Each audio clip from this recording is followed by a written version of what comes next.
Potensi Indonesia sebagai destinasi investasi itu cukup besar ya. Memang dalam 1-2 tahun terakhir ini memang ada terpengaruh juga tentunya oleh kondisi ekonomi global. Namun kalau kita lihat trennya memang cukup tinggi karena pada saat dan kalau kita lihat sebarannya juga cukup menyebar ya.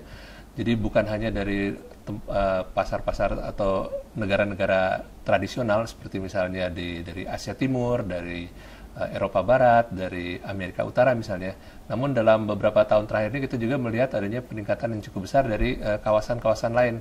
Misalnya seperti dari Timur Tengah gitu yang potensinya cukup besar dan angkanya juga sebenarnya cukup menjanjikan.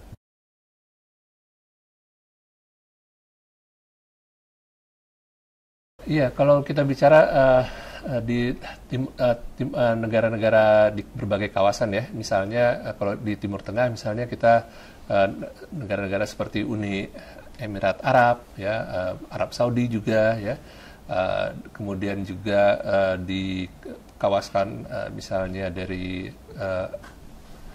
Eropa Timur juga ada potensinya, demikian juga dengan di negara-negara yang tradisional selama ini. Sebenarnya potensi kita cukup beragam ya, yang diminati ya, baik di sektor perkebunan misalnya, tapi juga di sektor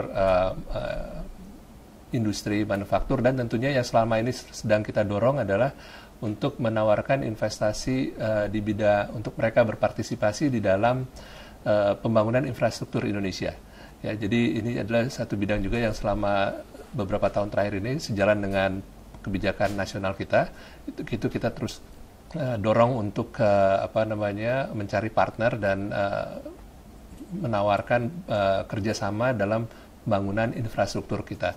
Tapi saya kira bidang-bidangnya sesuai dengan keunggulan komparatif Indonesia misalnya ya, bahwa kita sektor-sektor perkebunan itu masih menarik perhatian dan juga tentunya sektor-sektor industri maupun consumer goods. Ya.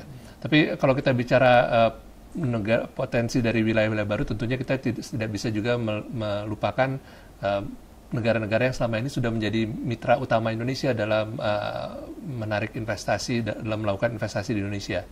Misalnya kita ketahui bahwa sebenarnya investasi yang cukup besar juga adalah dari negara-negara tetangga kita, misalnya dari Malaysia, dari Singapura, kemudian juga dari negara-negara dari kawasan Asia Timur misalnya ya, dari Jepang dan Korea dan lain-lain. Jadi strategi kita tentunya adalah kita harus terus mendorong untuk mempertahankan ya daya tarik kita baik pada mitra-mitra kita yang selama ini secara tradisional sudah mengenal Indonesia dan sudah melakukan banyak investasi di Indonesia. Tapi pada saat yang bersamaan juga kita mendorong untuk mencari mitra-mitra baru. Nah, dalam konteks ini saya katakan tadi misalnya negara-negara Timur Tengah itu merupakan satu kawasan yang potensial dan sudah menunjukkan ketertarikannya ya untuk melakukan investasi di Indonesia.